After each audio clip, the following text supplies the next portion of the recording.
time. Queer time. Queer times. Queer as Penn.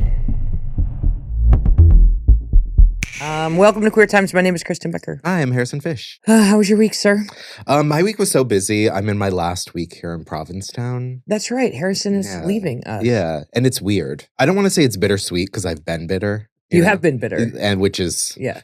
But you've also been sweet. Yeah, sure. I don't want to say the reason I'm leaving Provincetown, but like Provincetown has changed so much in the 10 years I've been here. And I used to feel like I was more a part of the community than I am now because the community has changed so much. Do you think there's less community? No. It's just different community. Yeah.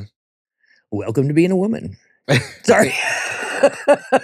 I mean, when I first moved here, like up until the pandemic, it was very much like every time I went out, I would like hang out with the other 50 to 100 young queer people that lived in town. Mm-hmm.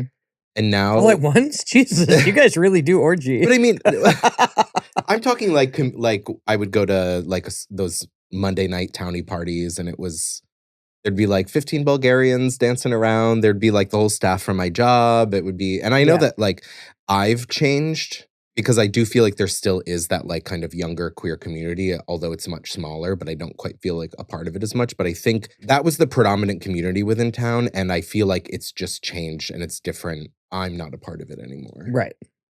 Just time for me to go. And it's a big move too. Like it's not just a casual move. You're going across the country. Yeah. But you have a lot of friends there. And yeah, a few of my close friends are already out there. I'm excited. I'm excited too. I'm excited for the podcast, Yeah, personally. Not to make this about us, but I am excited about, number one, I know we're going to talk every week. So that's great. Totally. And number two, and that's about how much we talk this while you live here. So not much is going to change in my life. Totally. Other than like I might have to FaceTime you instead of like, let's go to dinner. Totally. And I'm going to have to go to San Francisco. Also Hell fun. Yeah. But I think I am excited to see what happens. And I think it's exciting for us to have a base into queer meccas. Mm-hmm. Right? San Francisco is a huge queer community. Yeah, it's one of those things that's like another component and just perspective to add to our discussions every week, and I'm happy about that. Yeah. It's also like once you live in Provincetown, like where do you move from there? It's tough, but I think San Francisco might be the good option. But I do think there are so many things about Provincetown that are so special and you won't find anywhere else, and I will miss a lot. I always say Provincetown feels like summer camp a lot, just because like every day you wake up and you just start walking around, you run into people, and then you get pulled this direction. Or I don't think there's a lot of small walkable communities in the country. And there's very few that feel exceptionally safe. That intersection of small town and queerness is what makes it, that's it for me. That's why I'm like, let's chill. Yeah. But also I'm in a relationship and like have a couple business, like and I'm older than you are. Yeah. I moved here when I was about your age. Well, I was crazy when I moved here. So I moved here to like get less crazy and it turned out okay. But I do understand the need. And KT and I have been talking about needing to get more than what this town can offer, because to that point of there being less community for you, it does feel a little bit like the demographic of people who spend time here is reaching a tax bracket that I don't know how to appropriately socialize with without calling them fucking assholes. Yeah. And that is something that shrinks your community when the only people who can afford to be here have a ton of money. Yeah. All right. Well, we wish you well, Harrison. Thank you. By the time this airs, you will be still here. No, you leave on Wednesday? When it airs, I'll hopefully be done packing. Be done packing. I'm less worried about packing and more worried about how I'm going to donate all the things I plan on donating. Because in Provincetown, especially around this time of year, they won't take it. They're very fickle. Right. What kind of things are you trying to donate? Can we depop this? Let's do a fundraiser. I could have depopped if I started 2 months ago. Really? Yeah. As I was going through my clothes last Thursday, I was like, whatever, it's just all garbage. And then I was like, this isn't garbage. This is not nice garbage. Shit. Maybe we can work on this. Maybe I can get a SAS kid to depop for you for a cut of your, like maybe there's a way that we could turn this into a small little enterprise, or you can just drop it all off. And I don't think they're going to take it though. I know. I think there's that as a component. So anyway, if you need some sexy clothes, are they sexy clothes? Some. Clothes. It's well, the thing is like I lived in Provincetown for 10 years. I moved here when I was 26. So it's a lot of the same clothes that have been in the back of my closet since I moved here. Mm-hmm. I've done where I get rid of a lot of stuff, but this was in the back of your mind. You're like, okay, it all has to fit in my car. And also I feel like my style has changed recently. And also I'm 38 in a couple weeks. And I think I finally was like, I think it's time to let go of the 29-inch waist pants that I've been saving on to since I was 25, thinking that'll ever happen again. Yeah. I do have some of those in my closet where I'm like, no, next year's the year I get it together. Totally, exactly. It's going to be next year. Yeah. I'll let everyone know where it goes to because I think it'll be. Do you know when you see those TikToks where they go to like a thrift store and there's like 15 pairs of like those heels from like the mid 2000s, mid 2010s, all in the same size, and everyone's like, "Baddie down." Yeah. It's gonna feel a little like that. All right, exciting. Yeah, I'm excited though. I don't know if you saw this, and I'm sure you did. We have spoken of sniffies in the past. Right. And we even alluded to the fact that, could this be a way that people get busted? And lo and behold. So basically, there has been a surge in arrests happening at Penn Station in New York City. There's a bathroom in Penn Station that is known to be a cruising spot, and police have been cracking down on cruising within this bathroom. But there's a lot of questions about how they're going about it, the legality of it, and people are worried. I read that simply having something gay on you so there was a gentleman who was like, I literally am just going pee. Right. And I happen to have a pride neck bracelet or something on that indicates that he is not even. Like, that's what I always say. It's like, just because someone's wearing a rainbow doesn't mean they're gay. Like, sometimes allies wear rainbows. But this rainbow bracelet led to him being arrested for lewd conduct because he had to pee in the Penn State bathroom. Right. Penn Station bathroom. Yeah, the Penn Station bathroom. Basically, what people are saying is that undercover police agents are going into these bathrooms, shaking their dick at people, and then if someone engages, they get arrested. Tale as old as time. Right, which also very much... entrapment. Yes, it's a blurry line when it comes to entrapment. That could happen to me anywhere, and I feel like I'd probably be like... Yeah, whip it out. Do you know what I mean? But like there... It would be anywhere. That's where the entrapment comes in. Law enforcement officials reported that nearly 200 people have been arrested in between June and late September of this year. Another big concern is that New York City is a sanctuary city. So they don't work with ICE, they don't help ICE, but because of it's in an Amtrak station, people who are doing the entrapment, like we said, are Amtrak police, and Amtrak police are a federal force, so they are not bound by the New York City sanctuary city guidelines. So basically, anyone who is arrested for this, that isn't, what's the word, documented an illegal immigrant, has been handed over to ICE. And they said there's about over 20 immigrants have been taken into ICE custody after being arrested through this sting operation. I don't think people realize how much authority federal officers have and how many officers are federal or higher than your local authority. I, at one point in time in my life, used to sell cannabis. And it was, long story short, I broke down in the tunnel in Boston. Okay. Nightmare situation. Nightmare. Close to an exit ramp, so like I could see daylight at least. Okay. Right? But I broke down after having just picked up, after just restocking. And to be clear, I worked for medicinal delivery service, right? So like it was on the up and up. It was on the up and up. It appeared to me to be on the up and up, right? It was the developing of the gray market weed in Massachusetts, and companies were getting permitted to deliver. And so it was mostly on the up and up on a state level. Well, when I broke down and I called AAA and I was like, hey, can you send me a tow truck? And she's like, oh, I don't know if you know this, but tunnels are federal property. And so or we have to send the state police. And so the state police, but like it was one of those moments, like a lot of people don't know if you live 100 miles near the coast or an international border, border agents have 100% jurisdiction to do anything they want to. Wow. Including in this town that we are 100 miles from a coast, including in Boston. There is so much federal overreach that I think it's hilarious that like the conservative party is just like, Anyway, to your point, yes, Amtrak, any trains, interstate, federal law enforcement.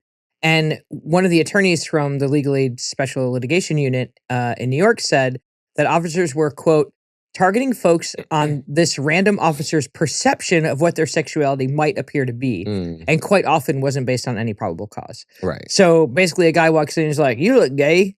and your dick's out? Like, Yeah. even if you're just peeing? Well, the situation you're talking about, I looked a little more into it, and it's this gentleman named David. He's a 31-year-old healthcare worker. He says he was traveling from visiting a friend in New Jersey back to New York. Sounds like a grinder hookup. He was... Exactly. Dick already dipped. He already dipped his dick, so he's good. Right. So he is gay and was wearing a Rainbow Pride wristband. And he says that he was simply trying to pee while arrested. And then he goes into something that I definitely understand. He's saying that it takes a while for me to pee, especially when there are so many people. And I'm the same way. There's a club here in town that has it's a gay bar, and the bathroom is very exposed, and I just can't go there because I can't pee. Yeah. I'm very pee shy. Yeah, same. And I can't tell you how many times I've been in that club. I will go to the bathroom. I'll stand there. All of a sudden, there's like 15 people in the bathroom, like bumping into me. And I'm like, I'm never going to be able to pee. And I just walk out and leave. And that's basically saying what this person was saying was doing. He's like, I'm pee shy. The bathroom was busy. I stood at the urinal for quite some time because I need to, in order to like start. And I'm the same way. And so the police officer was like, here's a person who appears to be gay. They're wearing a rainbow bracelet. And they are just standing here with their dick out at the urinal, not peeing. So they just arrested him. I'm going to be honest with you. This influx of quote unquote straight law enforcement officers hanging around a bathroom sounds awfully gay. Like, well, it's also like very gay behavior. David also said that he was handcuffed to a wall in a cell inside Penn Station. And he overheard the officers say, yeah, we got 3 more fag pervs. Yeah, that sounds exactly like what a cop would say. Yeah, he said he later asked for a glass of water, and he was told, sure, do you want a steak too? Have they thought about doing stand-up comedy, these police officers? They're so funny. Yeah. They couldn't handle it. There's no way they can handle it. You could never handle the pressure of trying to get on stage and make people laugh if you can't, like, they can't handle when people... pressure of taking their dick out in front of people. The funny thing is as I was searching for articles about this topic, do you know how Google does that AI overview at the top? It says public sex in the law, and it's like, it's not illegal to meet up with someone, but engaging in public sexual activity is a crime. The next bullet point is discretion is key. Because public hookups are illegal in many cases, it is advisable to be as discreet as possible. And I'm like, not Google AI telling me how to break the law and be discreet in public. They're an ally. Google AI? Google AI is an ally. It's official. It also tells us that these officers who are doing undercover work didn't even bother to Google how to do it. Right? They're like, no, if you take your dick out and just wave it at people, no one's sucking that dick because we all know you're a cop. Right. Did you even make eye contact? Did you walk 2 steps in the other direction? Did you both turn around? And do you even know what toe tapping is? Exactly. I know more about this than these cops do, and they're trying to go undercover. I was thinking that we were a soothsayer. Is that when you predict the future? What is that? Yeah. I don't know. All right. I feel like we are psychic in that, and maybe the level of like knowing when something's about to cross over into straight world awareness is when the out-of-touch lesbian starts to hear about it, right? So, like, I was like, sniffies, and then the cops are like, sniffies, right? And so I feel like the lesbian call-out is going to be the 2-week notice to like, yo, your secret's getting out. The lesbians found out, step 1. Step 1, lesbians find out. And just to be clear, we don't tell the cops. Right. But by default, there's a lot of crossover lesbian and cops. Right. And so... once the lesbians start queuing into your secret escapades. Okay, I didn't even get this far, but the next bullet after discretion is key is legal alternatives. And it says bathhouses and darkrooms are legal designated alternatives for anonymous sexual encounters. I don't know that there's truth in that. I think that varies on a state-to-state basis. Yes, I think in the state of Massachusetts, there are grandfathered in nudity clauses for certain establishments, but I don't think there are... like sexual... There's a lot of puritanical things on the books in Massachusetts. I would assume if a dark room were legal, the bar has to be in the other room. I feel like it's the kind of thing where they're like, yeah, but you can't sell booze there. Right. Totally. I mean, be careful. Be smart. Be smart. I love cruising, but I tend to be... I'm I'm not a big like bathroom at Penn Station kind of guy. Not even if you were on a road trip and that was the closest bathroom. That would never be the case. Yeah, just driving through Times That Square. would never be the case. Maybe someone should do a little recon on better places in Times Square. I would tune into that TikTok. Just some gay guy trying to find new and more creative and less likely for cops to show up. Like Penn Station feels like, well, yeah. Yeah, there are cops there. Yeah, federal ones. So let's try Tommy's Bodega. Hell yeah.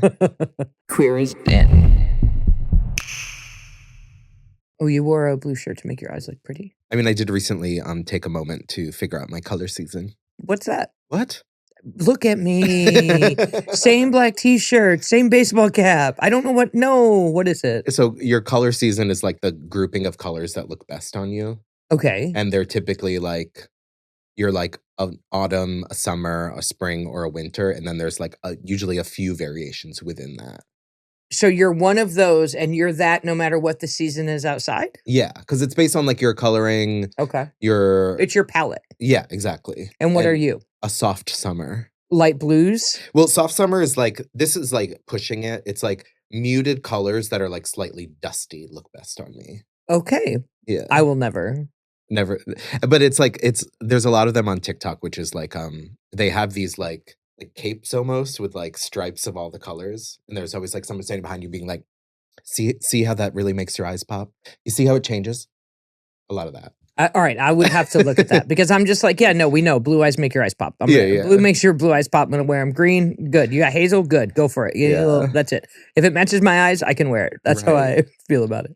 Should we talk about conspiracy theories now? Should we? Yes. Yeah, let's get into it. I love it when they eat their own. Since Charlie Kirk, I feel like there's been a lot of fractures within the right, especially because, I mean, who really knows? But from my perspective, it does feel like it was someone within the right going after someone else in the right. Right. I know they're very much trying to paint it as something else, but that's my take on it. So it's understanding to see fractures within the community. Why was that your opinion?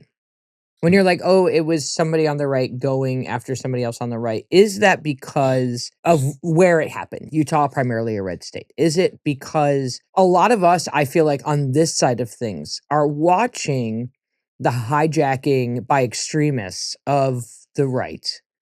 That the right is being hijacked by extremists, and that it would make sense to me that a level-headed, or at least, I guess not level-headed, killing someone's not level-headed, but a more moderate conservative would be offended by the egregiousness of the hatred that was being spewed. Like, by Charlie Kirk? Yes. Like what is it in you that was like, I think this is right on right crime? I mean, just his political leanings that we were told. Charlie Kirk. No, the shooter. Okay, yeah. That he was followed, what's his name, Nick Fuentes. And that was my question, is like, because it's based off of what they told us. Right. Right. And that's the part where Candace Owens says, we can't believe any of it. And now I suddenly believe Candace Owens. But I also feel like if the right is always using everything as an opportunity. And I think if they were going to lie to us, they would have been like, oh, it was a blue-haired trans they them barista. You know what I mean? I feel like if they were going to lie, they would have gone all in. Do you not think that was the there's a trans roommate, they're sexually involved? I mean, from my perspective, it felt like they were trying to take the truth that was given out, which was he was a groiper, and then try to manipulate it into being the narrative that they want it to be. Mm-hmm. And Candace Owens says no. First of all, I want to comment on something you said. I don't think there is no such thing as a moderate Republican. I disagree. Who are they? I think in the same way that there are plenty of moderate left folks. That I think there definitely are. And you're saying you don't think there's that on the other side? I don't think there's any, like, if you are voting for Donald Trump and the Republicans and their platform is rounding up brown people to be shipped to a prison in Nicaragua and trans people being demonized, you're voting for that. There's nothing moderate about that. And if they're like, oh, it's for the economy. I mean, I've said this before, not on here, but there's three kinds of people who vote Republican. Dumb ones, evil ones and greedy ones. 64% of people voted in this last presidential election. Mm-hmm. I disagree with you. I do believe there are moderates on both sides. I just think that they're more likely to not vote. Mm. And I think that that's what's happening. I think that our politics are being hijacked by extremists in the same way that, it's like, oh, the Charlie Kirk shooter was a blue-haired, septum-pierced barista, being like, oh, and then it was a Klan member, right-wing, Proud Boy. Not much different, right? And so, and I do think that there is this middle ground of people who maybe are just not politically engaged, and now is the time to get them to be politically engaged, I guess is my point. Well, I do agree that rounding up people and putting them in cages is abhorrent, and anybody who voted for this should be appalled by it. I think there are a lot of people who are still not getting that this is a pretty expedited takeover of our federal government. Right. Yeah. And they're still just trying to get their kids to soccer practice or football practice, I guess, probably. I get that. I get that. Right. But Candace Owens came out with gun slinging this week. Yeah. And is it for show, or is it... Candace Owens is basically saying Tyler Robinson is not suicidal. Tyler Robinson did not work alone. Everything they've told... His family did not turn him in. Everything you've heard about this shooter being a lone wolf is inaccurate. And I think this is big news if someone who has towed the right-wing line for as long as I can remember, and as people on that side up until now have fallen in line with whatever the official narrative is, having someone reach out and use their platform to say, this is all, now it could be for the likes, but it could also, I don't know, I'm very intrigued by this Candace Owens situation. Yeah. So she's basically saying that Tyler Robinson was framed and that many aspects of the public narrative are false. She said that her theory is that Charlie Kirk was intervened on by pro-Israel influencers. Well, there was a lot of discussion because Charlie Kirk did not think that the U.S. should be involved in Gaza or in any of this. And so that angle is that Charlie Kirk wasn't getting in line with their Gaza Strip where, Trump wants to take over Gaza. And because of that, they took him out because his vocal opposition, if he was the one who got them elected, he could be the one who got them unelected or defeated, or like in the grand scheme of their takeover, Charlie Kirk was a powerful person. And also pointing out that his wife did not seem that sad. No one's really seemed that sad around it. And also it's one of those things where it's like, it's hard to... No one near him. I know people who are very, truly sad. Like, genuinely, they believed that this person was going in and doing good work, which I disagree with vehemently, but believe that, oh, no, what do you mean this guy was going into having discussions? No, he wasn't. He was trying to slam dunk. He was getting sound bites. He was getting sound bites for his social media clips. Right. Exactly, yeah. If he was really doing that, he would do it more Jordan Klepper style and go into... with a camera and just talk to people and not get paid by a university to bring you there and all of that. But I'm excited to see what this is a developing story. There's someone I'm friends with on TikTok who is, I don't want to say agrees with Candace Owens, but is definitely like, things aren't adding up here. Yeah. But it's also like, how would we ever know? I think that's where we're at in our life, is profiting of information and the clickbait headlines to generate clicks, to generate revenue, started eroding our journalism over a decade ago, if not probably 20 years ago, right? You would write, I remember I was writing for a small comedy website, and you turn in your piece, and then the people who are in charge of ad sales decide what the headline's going to be, right? Even if it has nothing to do with, I think that it started there. At this point, we now have citizen journalists. I would never want to be like, oh, we're a news show, because we're not fucking journalists, and I didn't go to school for that, and we didn't take 4 years of ethics, and we didn't learn the things that are involved in actual journalism and research and everything that goes with it. And now we live in a time where anybody who has a camera can say anything they want to anybody in the world, and everyone's an expert. And we have an internet where it actually used to be, to get information, you had to go find people and track them down, and it was too hard to do the work to publish a piece. Now all you have to do is you don't even have to have internet. You can have a library card and you can go to the library and you can blah, blah, blah, my name is Jerkoff James and here's what I think happened, blah, blah, blah. And if you look weird enough or crazy eye enough, that message will get spread around. Yeah. Because that's how the internet works. Yeah, it's like if I mean every town in America used to have like some idiot, and now that the village idiot. Yeah, now that same idiot gets online and connects with every other idiot, and all of a sudden he's like, this is a valued stance because look at all these people that have it. Where it used to be you were the one idiot in town. And everyone in town knew you were the village idiot. Right. And they were like, did you hear old Ray? And you were like, don't listen to Ray. And new guy would move to town and be like, hey, I met this guy Ray. And they're like, oh, Ray. Right. But now the guy from 3 towns over. And then the worst thing that happens is the village idiot from 3 times over gets in touch with your village idiot. Right. And now they're communicating together. Now and now they're survivalists. Yeah. I will say as these small fractures within the right-wing community with like Charlie Kirk, Candace Owens, as they happen, I think it's important to remember that just because Candace Owens is going against the powers that be in the right doesn't mean that she's on our side now. When the right is fighting amongst itself, if you are not part of the right, there's no need for you to pick a side that is right and to uplift them. Because then your job is to watch and eat popcorn. You're just uplifting a right-wing voice. Yeah, no, your job, I mean, I am excited to see them eat each other. That to me feels, it's something that the left has been doing for years. Yeah. And I'm pretty excited to see this happen and let them fight amongst themselves and stop targeting us for a hot minute. Yeah. Like, please. I do think it's not ideal that it has to be a woman of color.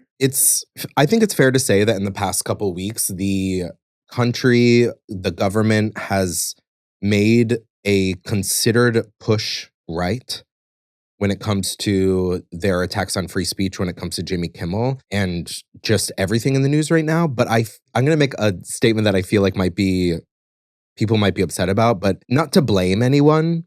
But I think our right-wing government saw people that were identifying themselves as Democrats, identifying themselves as liberals and left-wing, getting online and chastising people for their feelings about Charlie Kirk's assassination and kind of feeling sad for him, speaking up online about how sad they were. And I feel like the government took that as an opportunity. Like, look, we're in a moment where a lot of people who are self-identifying as left-wing and Democrats are feeling bad for someone who is on the right. This is our moment to make a big push right. Mm-hmm. And I don't want to say it's their fault. I think there is a danger in getting online in this moment because the right is trying so hard to push right and having empathy for these awful people because this is what it gets. They see that empathy as an opportunity. So you think that empathy is our weakness? No, I'm saying... Okay, bro. The people who took that moment of Charlie Kirk's death to make a big grandstanding opinion about morals, having empathy for the right took that as an opportunity to push forward in the name of Charlie Kirk. Jimmy Kimmel barely mentioned Charlie Kirk and got taken off the air for it. And I feel like it was because the powers that were putting that into play were like, we're going to capitalize on people's sympathy and empathy for Charlie Kirk and take a huge shot at the freedom of the press, a huge shot at the freedom of speech, and this idea that they were taking a shot at liberal voices. And they used that moment as an opportunity. 100%. And I think that the reason the response was so strong is that they expected everybody to be like, oh my God, that's terrible. You know? And a lot of us were like, And I think that they didn't expect that at all. Right. Because what Jimmy Kimmel said wasn't even that offensive. Right. And so they did have to take whatever shot they could take because they really expected more people to be like, oh my God, can you they think 5 million people is a huge. But I feel like it was in the name of Charlie Kirk because they know 50% of the Republicans, which is however 50%, are going to feel that way. And they saw 20 to 30% of Democrats feeling bad for Charlie Kirk, and now they're doing something for Charlie Kirk. This is for Charlie Kirk. Like, that's why they did that. It is such a psychological clusterfuck to have someone berate you and people like you for years, have something bad happen to that person, and then have to wrestle with your own ability to empathize with people and how much of me is dead inside Right. from the onslaught of hatred being geared towards my community, et cetera, et cetera, et cetera. Right. And I do think you're correct. I think that was a very succinct way of saying that they used our softness. Mm-hmm. I mean, they used our good peopleness. Like that, they're fucking psychopaths. Yeah. I mean, I would never say this out loud. Oh, here we are. Is there a microphone in front of your face? But it's like, if someone were to say, I am so happy that evil man was shot, that there's 3,000 sound bites I could come up with of Charlie Kirk saying something that is so much more evil than that. But you took it out of context. Get a grip. All right, so can we watch a little bit of Candace Owens, though? I know you're like, we can't elevate her, but I'm excited to see what else she says and where this goes. And it would be cool. It would be cool if she takes a few people down with her, you know? I would be into that. Queer as Penn. We received an email, and Dakari reached out because he is a 43-year-old Black man running for U.S. Senate in the state of Alabama. Mm-hmm. And against none other than one Mr. Tommy Tuberville, who has been in office for decades. It sounds like a cartoon politician from Alabama. Tommy Tuberville? Tommy Tuberville. He basically is. Tommy Tuberville's claim to fame is being a winning football coach at Auburn. Mm. Right? So here's a guy who I remember, I think he's been in office for like 20 years. When Tommy Tuberville ran, getting elected, and everyone just being like, well, yeah, because if you're a winning football coach in the Deep South at a college level, you can run for office and win. And he is the U.S. Senator. And so positive news in the way of politics coming out of Alabama, Dakari Lariat. The title in the email that he sent us says, I'm a Black gay man from Alabama. I'm running for U.S. Senate and I expect to win. Work. And he is somebody who is raised Jehovah's Witness, so has done the work of coming out to his parents, and was unfortunately arrested for a DUI in the state of Michigan, and then was able to, through the use of the body cam videos worn by the officers and finding a treasure trove of homophobic statements made by the arresting officer, he went through and was like, this guy was coming to get me because I was gay. He said during the arrest, they said he was fruity. You know, he basically was like, I'm not going to have that. Sued them and won, put out a book about it, and now is going back to Alabama, where he's originally from, and is running against Tommy Tuberville to take the Alabama U.S. Senate seats. And I think that it would behoove us as queer folks to find these people, those who are gay and those who are not, any allies that we can, who are willing to, in this political climate, stick their neck out. Like, Tommy Tuberville is an icon in the state of Alabama.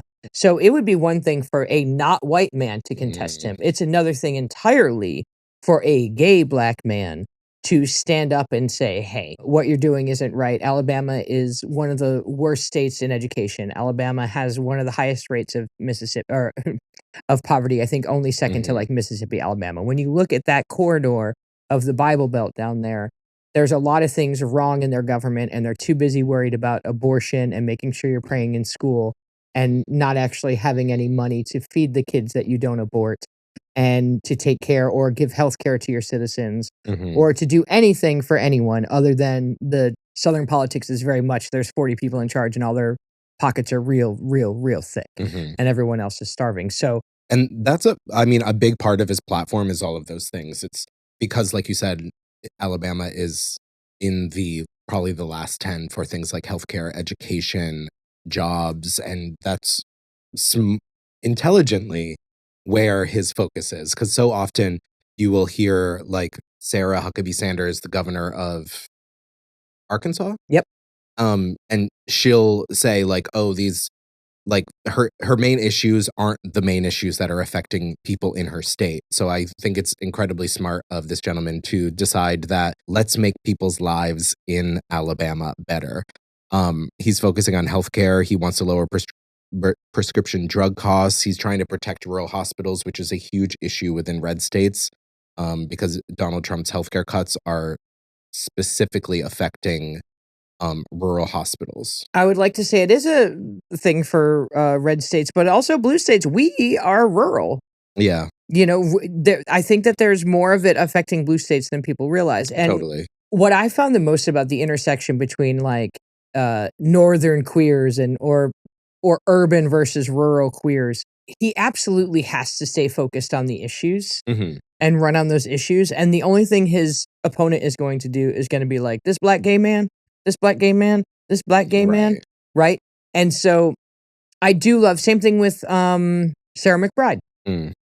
When they try to use your identity against you, all you can do is not allow them. All you can do is redirect the conversation into the things that matter and point out how hypocritical it is of all of these people to say that they're doing work on behalf of their constituents when all they're really doing is pointing out the people who are different and laughing at them and trying to bully them into submission. Right. It's like you can let that be their talking points. You don't let them make you talk about nothing but that. Another one of his big policy areas is criminal justice, police accountability, and motorist reform, which I think stems from that story that you were saying. And his platform includes a proposal for a motorist bill of rights, which prohibits unjustified traffic stops, requiring scientifically validated standards for sobriety testing. Because I think the idea was that he wasn't intoxicated when he was pulled over. No. Mandating the release of body cam or dash cam footage and other evidence from traffic stops within 24 hours, and eliminating or reining in qualified immunity for law enforcement personnel. Qualified immunity is getting out of hand. Yeah. 100%. So if you are looking for people who are putting themselves in the trenches, Mhm. I've never been a big fan of being a Yankee going to, like, if you live in the South, you know that the Civil War was called the War of Northern Aggression. That was how that is how it was. It was the Yankees imposing their will on Southern culture. I've never been a big fan of people writing, like lesbians love to get together and write little postcards and then they mail them. They're like, you should vote like this. I've never been a fan of that. What I have been a fan of is taking some of the money that's been made in these pockets of queer cities where there are double income, no kids, and there's extra cash around, and funneling it to candidates that will be voting for our rights. So federal level U.S. Senate candidates who are going to be voting on things that will impact everyone in the country. And I think that if you are looking, the best thing you can do to feel empowered right now is to focus on what's coming next and how do we make sure that we're not sitting back and letting Republicans run over every seat in this Senate.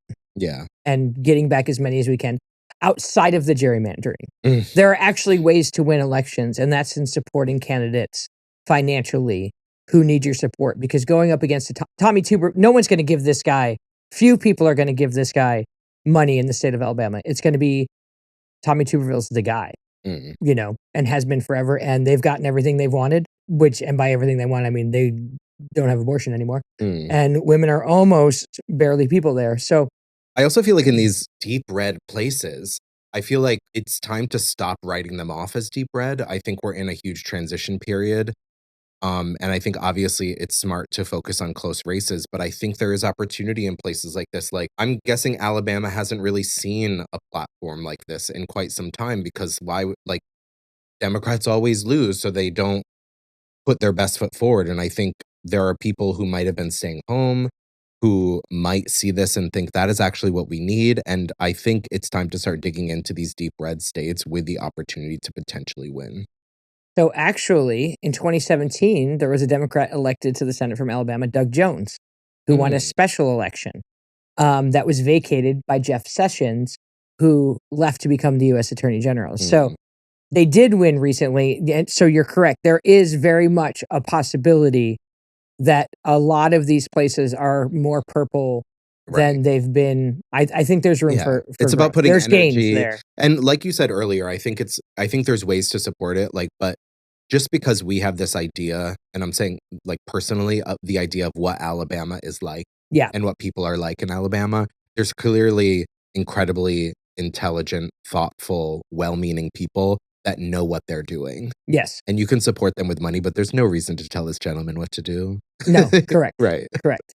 No, it's not telling them what to do. It's telling, there's just this weird thing where we're like, oh, we need to write to them and explain to them how important this election is. Like, bitch, they know. Yeah, totally. They know. So you have to go look up Decorai. Yeah. Lariat. And if you have the means and you want to support incredible people running for offices in places that are really important, this is a great place to start. And when you see things about it, share it and like elevate the voices of these people who are doing the work in the trenches that God love them, because I would not want to be in politics right now. No. It's a dirty job. I much prefer just having a microphone in front of my face and talking about it. All right. Yeah. Harrison, well, we might record together next week. Yeah, I'll still be in New England. You'll be around. I'm going to spend some time with my family, so I might drive up. So it's not our full farewell. By the way, I ran into your parents. Oh, yeah, they were here on Friday. They were here on Friday for Wake Up because they did a special little Harrison Wake Up. You got a proclamation? Yeah, I got a proclamation. Speaking of politics? From the Massachusetts State Senate. What did they proclaim? They proclaimed that I was to be honored for my work here in Provincetown, bringing morning laughs, and I can't remember exactly what it said, but it was... Is it Harrison Fish Day? No. Oh, okay. No. All right. Oh my God, imagine a Harrison Fish Day in P-Town. I would love a Harry Fish Day. I think you'd be on a very short list. No one loves Harry Fishes more than I do. Hey! All right. Have a good week. Love you. We'll see you next week. Queerly. Queer as Penn.